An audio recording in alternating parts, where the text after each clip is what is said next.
So before we talk about rule one, I want you to think about this friend frame of reference that I always think about. So just for a second, imagine that you had a friend from a long time ago. You guys grew up together. You went to high school together. You went to college together. All that stuff. But recently, let's say recently is like the last 10 years, adulthood. Anytime you asked this friend to hang out or come by, they would say yes and then they wouldn't show up.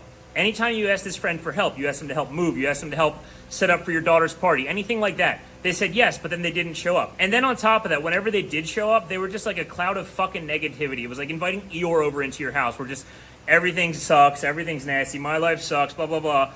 Eventually you would know that this person is not a good friend to you. This person is a toxic influence on you. And that's very obvious from their actions. It's very obvious from the way that they would make you feel. That's very obvious from the way that you would talk about them once they were gone and the impact they had on you. But the thing is, you're not being a good friend to yourself right now. You're not following through on things that you say you're going to follow through on. You're not treating yourself the way that a good friend would treat you. And I don't mean like pat you on the back and buy you another beer. I mean a friend looking you in the eyes and telling you the path you're on right now is not the best path for you. You can do better. You are better. Let's straighten the fuck up so you can become who you want to become.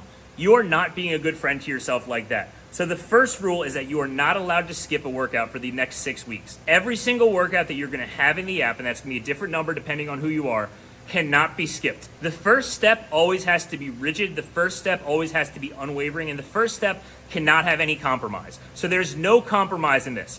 You have to schedule every workout. I don't care if you sit down and schedule your next 6 weeks of workouts right now. I don't care if you sit down on Sunday and actually strategize your week.